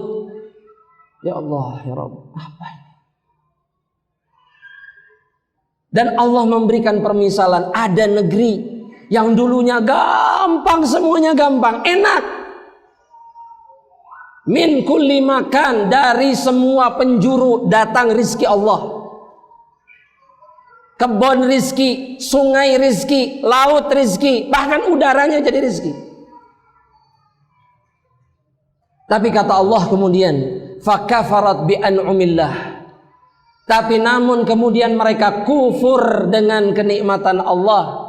Apa bentuk kekufuran mereka? Mereka tidak bersyukur dan kemudian berbuat dosa. Dan berbuat dosa itu kufur nikmat. Karena kita diperintahkan bersyukur atas nikmat, dan meninggalkan dosa itu bentuk syukur terhadap kenikmatan. Salah satunya. Kemudian kata Allah, fa'adzaqahumullahu libasal ju'. Allah berikan hukuman. Satu, Allah timpakan kepada mereka pakaian kelaparan. Maksudnya kelaparan yang susah dilepas atau yang melekat pada diri seseorang. Seperti pakaian, terus lapar. Dan itu sudah terjadi. Wal khauf, yang kedua apa? Takut. Rasa takut. Dan itu pun sudah terjadi. Minyak naik saja takut, betul tidak? Apa ini? Toh buktinya sudah naik masih bisa beli tidak? Cuman harga gorengan naik sedikit. Bas, sudah. Masih bisa. Tapi rasa takutnya begitu luar biasa. Dan itu karena dosa. Dan kemudian Allah subhanahu wa ta'ala mengatakan, bima kanu yasna'un, dan semua itu karena yang mereka perbuat sendiri. Karena dosa. Makanya jangan salahkan siapapun. Keadaan seperti ini jangan salahkan siapapun. Salah siapa? Salah siapa jemaah? Salah kita. Bukan salah siapapun. Dan yang terakhir jemaah rahmatullah.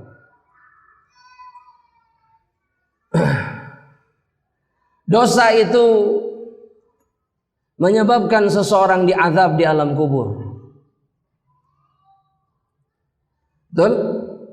Bisa sebutkan satu dosa yang menyebabkan seseorang diazab di alam kubur? Antum?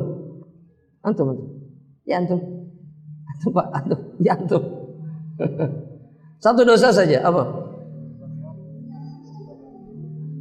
beliau. Tidak, waktu buang air kecil tidak bersih. Maksudnya tidak menjaga diri dari najis. Itu jadi azab kubur. Yang kedua apa? Yang disebutkan dalam satu hadis yang sama dengan dosa tersebut apa? Namimah. Apa itu namimah? Mengadu domba. Mumtaz. Kemudian apa, Pak? Tadi disebutkan riba. Riba itu azabnya seperti apa di alam kubur?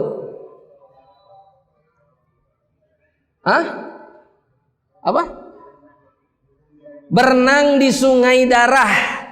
Ini di alam barzakh, bukan nanti di neraka, bukan, di alam barzakh. Dia akan berenang di sungai darah dan kemudian setiap mau naik mulutnya dipenuhi batu sehingga dia tenggelam lagi ke dalam.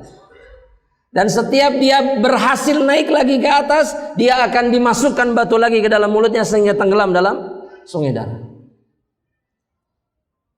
Terus para penzina nanti di alam barzakh, apa hukumannya? Masuk apa? Masuk tungku dalam keadaan telanjang, laki-laki dan perempuan, dan kemudian mereka dibakar dari bawah. Itu yang akan mereka rasakan sampai nanti mereka dibangkitkan pada hari kiamat. Dan dosa-dosa yang lain. Jadi jangan merasa aman dari dosa. Dan ketika kita merasa aman, maka kita akan dihancurkan oleh Allah Subhanahu wa taala. Di dunia dan di akhirat. Wallahu taala alam. Jamaah, kita cukupkan sampai di sini, jamaah rahmatullah Allah Subhanahu wa taala.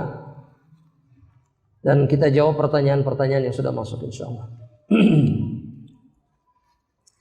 Pertanyaan yang pertama, Ustadz, bagaimana menasihati adik yang sudah berumur 27 tahun tapi enggan sholat? Apa yang harus dilakukan orang tua anak?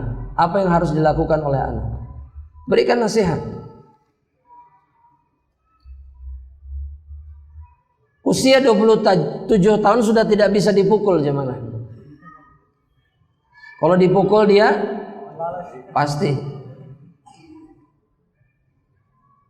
Tapi bisa jadi anak ini bisa seperti ini gara-gara orang tuanya sendiri, bisa.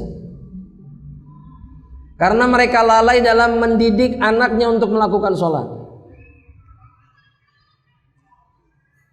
Dan ini akan dimintai pertanggungjawaban nanti di akhirat. Tapi jika sudah terlanjur terjadi, maka cara yang terbaik adalah dengan terus menasehatinya dan tidak pernah bosan. Sampai kapan?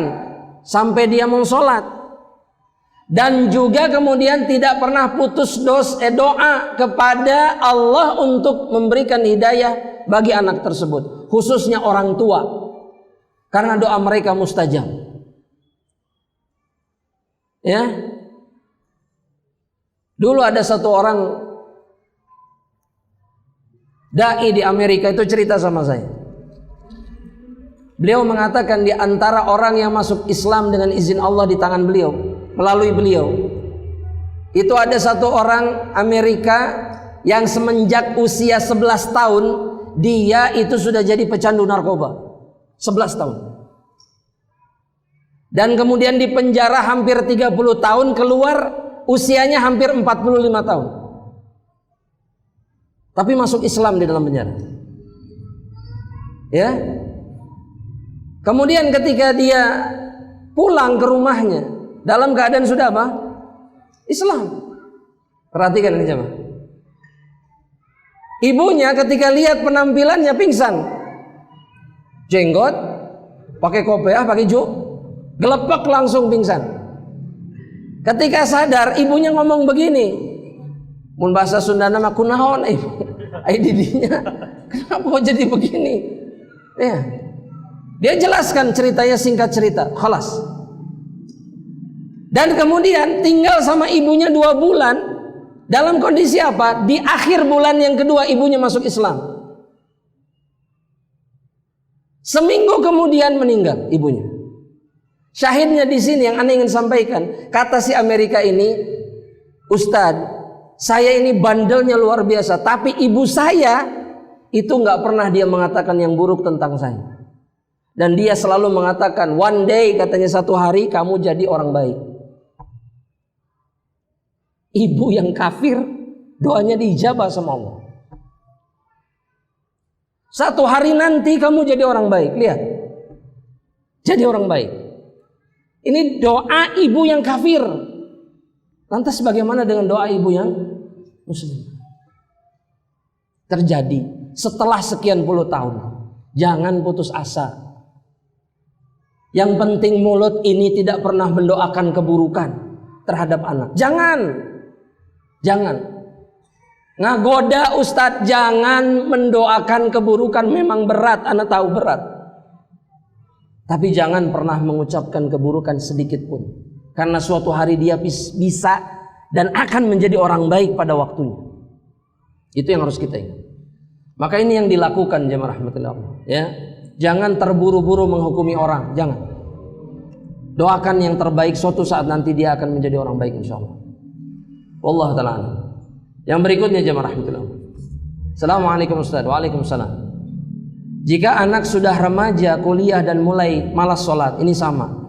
Apakah masih wajib kita ketok-ketok kamarnya tiap waktu sholat? Wajib. Karena selama dia berada di bawah tanggungan kita dan dia tetap anak kita, maka kewajibannya sampai kita diwafatkan oleh Allah mengingatkan dia tentang perkara yang baik. Cuman cara mengingatkannya jangan seperti ke anak kecil kalau sudah dewasa. Kalau sudah dewasa, carakan cara orang dewasa, lakukan. Ini enggak, udah dewasa dipermalukan depan orang banyak, ya enggak akan terima. Anak kecil masih bisa tahan kuat, tapi kalau sudah dewasa dia tidak bisa. Dia akan merasa terhina ketika sudah dewasa disebut-sebutin, si imam geus kuliah tara salat. Apa ini? Jangan salahkan siapapun, karena kita sendiri yang menyebabkannya berarti. Dia menolak karena apa? Karena dia merasa direndahkan. Meskipun anak, ada sisi sakit hati dalam hati anak tuh ada. Orang tua juga harus paham itu. Ingin dia menjadi anak soleh, jangan zalimi dia. Maka dia akan berbakti sebaik mungkin sama kita. Pasti. Dengan izin Allah. Tapi jangan rusak hatinya, jangan. Ya. Ini kalau ketok saja kamarnya tidak bangun, cara apa lagi yang bisa dilakukannya? Dobrak pintunya. Kalau ada kunci serep, buka. Iya. Sholat itu kewajiban yang paling wajib. Harus dia melakukan. Ya. Lakukan di rumah dan jangan permalukan dia di depan orang banyak. Insya Allah dia akan lebih mendengar apa yang kita ucapkan. Allah Ta'ala. Masya Allah. Yang berikutnya, Ustadz, di mana posisi imam akhwat bila sholat berjamaah? Di depan atau sejajar? Yang diriwayatkan dalam hadis sejajar. Tapi juga sebagian ulama berpendapat boleh wanita berada di depan seperti imamnya laki-laki jika aman dari pandangan lawan jenisnya. Ya. Tapi sejajar pun dengan shaf yang pertama tidak ada masalah. Ya, wallahu ta'ala. Itu berdasarkan dalil. Kemudian yang berikutnya, kalau kita masih ada utang ke bank, bolehkah kita umroh dulu? Boleh. Boleh nggak jemaah? Jemaah, bayar hutang dulu atau umroh dulu? Anda kasih jawaban jemaah. Bahkan umroh dengan cara berhutang pun boleh. Ya, boleh, nggak ada masalah. Tapi yang jadi masalah kemudian, yang harus diingat baik-baik adalah dia tetap harus bersemangat untuk membayar hutang. Jangan kemudian gara-gara umroh, aduh artosna kanggo umroh punten, enggak gitu. Pakai untuk umroh tapi sisakan, persiapkan untuk membayar hutang. Dan itu tidak ada masalah, ya.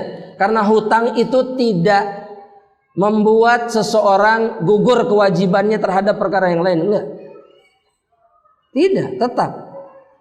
Hanya saja kalau dia meninggal dalam keadaan punya hutang, nah itu yang harus dikhawatirkan. Apa? Jemaah, Bukan amal solehnya tidak diterima, tapi tidak dibalas dulu sampai hutangnya selesai. Itu yang dimaksud oleh hadis ancaman tersebut, bahwa seseorang tergantung dengan apa? Hutang. Ya, wallahu a'lam. Nah, ini pertanyaan yang sedang viral. Apa yang sedang viral? Antara dua, kasus yang satu dan kasus yang pesulap. Ini pesulap. Apakah kita boleh lihat video pesulap merah yang lagi viral membongkar kebohongan para dukun? Ana mau tanya sama hadirin sekalian. Dia menamakan dirinya apa? Pesulap itu sama dengan apa? Dukun. Jadi kalau kita mau jujur, ini ada satu orang dukun yang membongkar trik-trik dukun yang lainnya. Apa yang membedakan orang ini dengan yang lain? Ana mau tanya sama hadirin. Dia masih tetap melakukan sulap? Masih menggunakan cara-cara sihir di dalam sulapnya? Masih. Ini namanya talbis jemaah, ini tipu daya. Tipu daya siapa? Syaitan. Supaya kita pindah dari satu kejahilan, satu kemaksiatan kepada apa? Kemaksiatan yang lain. Makanya jamaah yang harus dilakukan apa? Jangan lihat videonya. Karena kata salah seorang ulama, seseorang yang melihat video yang di dalamnya ditampakkan sihir atau yang semisalnya, maka hukumnya seperti seseorang yang datang ke dukun. Jika dia tidak percaya, cuman lihat saja sholatnya 40 hari tidak diterima oleh Allah. Kalau dia sampai percaya, wah benar tuh si pesulap merah, itu bisa sampai kepada tahap kekufuran. Hati-hati. Ini sedang berjamaah nih orang-orang tidak diterima sholatnya. Kenapa? Karena mereka berbondong-bondong lihat video itu. Hati-hati. Cerdas ya, cara syaitan menyesatkan kita cerdas tidak jemaah? Cerdas. Sangat cerdas. Dan kitanya sangat mudah dibodoh-bodohi oleh syaitan. Hati-hati ya.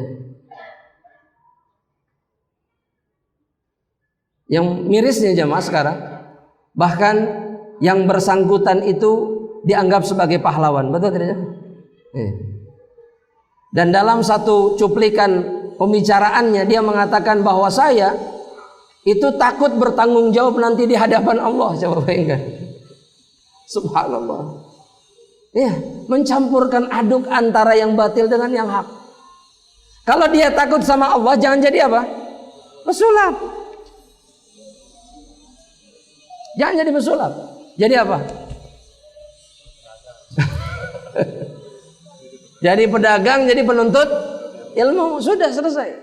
Kalau takut sama Allah, jangan kemudian menggunakan sihir untuk membongkar sihir yang lain. Ini namanya nusrah. Dan ini haram. Wallahu a'lam. Yang berikutnya jemaah.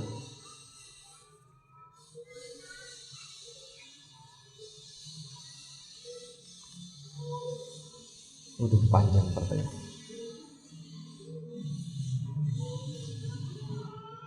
Assalamualaikum Ustaz. Saya bertanya izin bertanya di luar tema. Ana punya saudara sudah menikah, dalam rumah tangganya ada masalah perekonomian. Qadarullah sedang sakit tapi istrinya ngotot suaminya harus kerja, mencukupi kebutuhan sehari-hari. Tapi beliau ini kalau sedang sehat selalu kasih nafkah ke istri. Apa yang dikasih sama suaminya selalu kurang, sampai-sampai istrinya ikut coba jualan baju online. Tapi nggak dilakuin bener. Jadilah punya utang kepada aplikasi online. Ini nggak balik modal. Kemudian istrinya minta diserahkan ke orang tuanya. Apa yang harus dilakukan? Kemudian solusinya harus seperti apa? Subhanallah. Jazakumullah khairan. Ini kesempatan laki-laki tersebut. Kalau dia minta diserahkan ke orang tuanya, serahkan. Karena ini bukan wanita baik-baik. Antum kalau mau tahu wanita solehah, wanita baik-baik, itu adalah wanita yang tetap ada di samping antum ketika antum sedang sesengsara-sengsaranya. Itu wanita baik-baik. Antum makmur, antum tidak makmur, dia tetap memposisikan dirinya sebagai istri. Itu wanita solehah. Kalau sudah punya yang seperti ini, jangan dibuang, jangan disakiti, jangan. Karena antum belum tentu dapat yang sama. Nikah itu bukan masalah syahwat semata. Nikah itu ketenangan hidup. Hidup antum tenang kalau punya istri yang seperti ini. Betul nggak, bapak-bapak yang ada di depan anda? Betul. Masya Allah. Sudah sepakat. Iya, sepakat. Makanya ketika ada istri yang seperti ini sikapnya, sudah dinasehati masih seperti itu, kemudian dia minta diceraikan, maka secepatnya ceraikan. Ceraikan secepatnya. Agar dia dia bisa mendapatkan apa yang dia inginkan. Silahkan. Ingin nikah lagi dengan laki-laki yang lebih mampu, silahkan. Dan antum kemudian mencari yang lebih baik. Sudah. Jangan repot-repot. Anak tidak meremehkan ini. Tapi laki-laki tidak boleh repot-repot, mikir, tertekan, jatuh sakit, stres. Gara-gara istrinya menuntut seperti ini. Apa? Antum laki-laki tidak boleh kemudian jatuh karena yang seperti ini. Tapi ingat, gak semua perempuan kayak gini. Ada jutaan perempuan yang lebih baik. Betul tidak ibu-ibu? Oh betul. Sepakat. Sudah. Alhamdulillah hari ini dua-duanya sepakat. Masya Allah. Dan yang satu hal lagi yang penting jemaah. Mereka yang menginginkan pasangan yang soleh ataupun solehah, maka memang harus menjadi pribadi yang soleh ataupun solehah. Jadi supaya dapat pasangan yang baik, jadilah orang baik. Maka Allah yang akan memilihkan yang terbaik. Kelas. Ya. Lakukan cara itu, insya Allah hidup antum bahagia. Yang terakhir jemaah rahmatullahi Allah.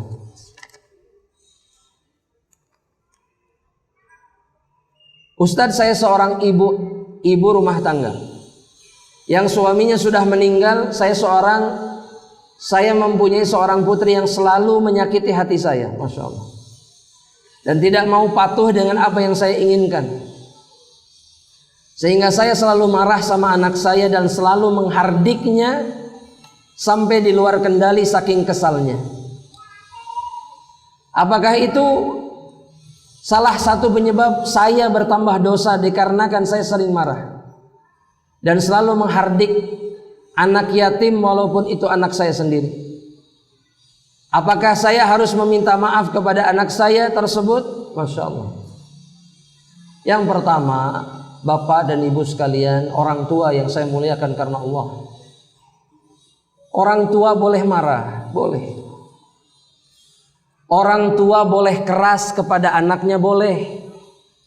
Tapi yang tidak boleh itu adalah melampaui batas. Jika keras, jangan sampai mendolimi si anak. Jika mencaci atau mungkin menghardik, jangan sampai mengatakan ucapan yang betul-betul merendahkan dirinya. Jika berdoa, jangan mendoakan bahwa anak ini dibalas oleh Allah dengan hukuman yang terberat. Dan itu ujian ayah dan ibu. Marah boleh, marah-marah. Kadang-kadang anak itu nggak sadar sampai orang tuanya marah. Tapi kalau marah juga tidak merubah apapun, maka buat apa marah? Lebih baik dia sibuk dengan yang jauh lebih baik. Apa? Doa. Sudah, doakan. Susah Ustadz, betul susah. Tapi jika kita sanggup melakukannya, kita bahagia dunia akhirat. Ingin anak soleh tidak? Ingin anak soleh? Itu tidak mungkin terjadi jika kita selalu mendoakan keburukan kepada anak. Ingin anak soleh? Ingin. Maka doakan kebaikan saja kepada anak. Jangan doakan yang lain. Dan ingat, anak itu ujian. Ujian bukan? Ujian. Ini penanya masih ringan. Masih ringan. Ya. Saya tahu satu orang, anaknya itu kalau marah sama ibu atau ayahnya, ayah ibunya dijambak, diseret keluar rumah, kemudian ditali, digantung di pohon. Ini anak kalau marah sama ibu bapak, ada yang begini. Ini masih ringan, masih ringan. Maka tetap doakan kebaikan buat yang seperti itu. Ya. Dan semoga Allah menjaga kita, dan jangan lupa satu doa. Doanya apa? Rabbi habli minas salih. Dan mudah-mudahan Allah memberikan rezeki anak yang saleh insyaallah taala. Wallahu taala alam. Ini yang bisa Anda sampaikan. Jamaah rahmatullah Allah subhanahu wa taala, dan mudah-mudahan Allah menerima amal saleh kita insyaallah dan mengampuni dosa-dosa kita, dan kemudian mengumpulkan kita dalam tempat yang terbaik, yaitu surga Allah subhanahu wa taala. Kita tutup dengan doa kafaratul majlis. Subhanakallahumma wa bihamdika asyhadu an la ilaha illa anta astaghfiruka wa atubu ilaik. Assalamualaikum warahmatullahi wabarakatuh.